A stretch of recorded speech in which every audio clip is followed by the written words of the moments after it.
Minecraft is a very broken game with many exploits, and today I am going to show you a quite unique one. How to become a ghost using 50,000 item frames. Thanks for tuning in to another video, and make sure you hit the like button and subscribe to the channel if you enjoy breaking Minecraft. And hang around to the end of the video for a special announcement. Okay, so with that out of the way, how did we manage to become a ghost in Minecraft without dying? By the end of the video, you should be able to replicate this yourself. I mentioned earlier how broken Minecraft is, and even more broken is the server we are on right now, 2b2t.org, the oldest anarchy server in Minecraft. 2b2t has a lengthy history with exploits. Things like coordinate exploits, lag exploits, but this one is something entirely different. This is the beginning of what led to the ghost exploit. One day, a while back, I had the idea to create a giant wall of map art at spawn in the overworld on 2b2t. So firstly, I began laying item frames down to place the map arts in, around 500 in total, on a single vertical column. I noticed the frame rate began to fall, but I continued to lay item frames down over the next couple of hours. A friend of mine, Big Money, joined me in laying down the item frames. We managed to get it up to about 20,000 item frames in one single chunk at 0, and it began creating a tremendous amount of lag.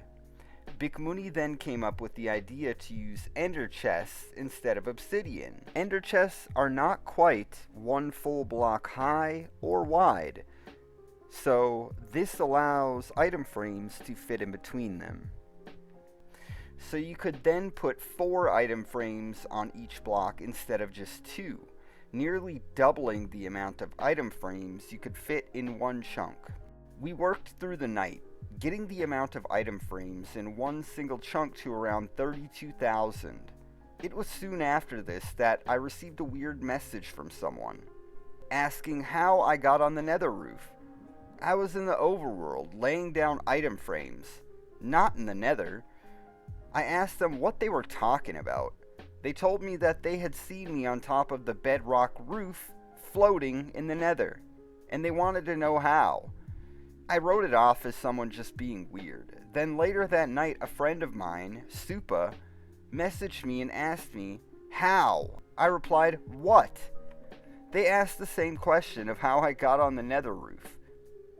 Now, with 2 people asking me this question, I had to ask for footage, and this is what they sent me. At this point, we had somehow broken the barrier between the overworld and the nether dimension, and a ghost player model of my character was showing up for other players in the nether, doing the exact same actions as my character was in the overworld. The character model had no armor, it had a health bar, and it just went right through any blocks. A ghost. To be honest with you, I am not exactly sure what caused this, as 2b2t runs on Paper Spigot, which adds a whole other level of non-vanilla weirdness.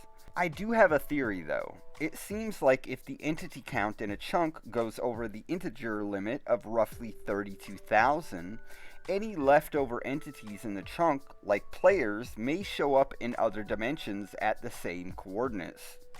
The admin eventually banned me for making this, as it created a tremendous amount of lag and was constantly being loaded due to it being directly at 0. I had a no render module that allowed me to avoid the worst of the lag, but anyone else that walked by would just freeze due to the frame rate. He also limited the amount of item frames that you can put in a chunk to 1,999. Do you have a better explanation for what happened? Is this a 2b2t only exploit, or could you do this in vanilla Minecraft and use it to scare your friends? As I mentioned at the beginning of the video, I do have a special announcement to make. I will actually be joining a SMP with 2B2T players called 2B2T No Life. Here's a preview of the series that Hermetic Lock made. I hope you enjoy. Content creators fight for the title of Biggest No-Lifer through a series of games and death challenges. It's like Last Life, but with 2B2T players.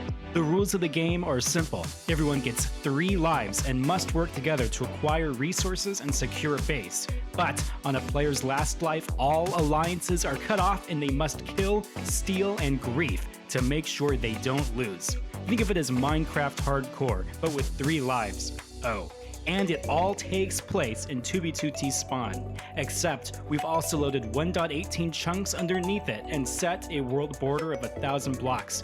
Traversing the dangerous map will be a test that only the most experienced Anarchy players can overcome.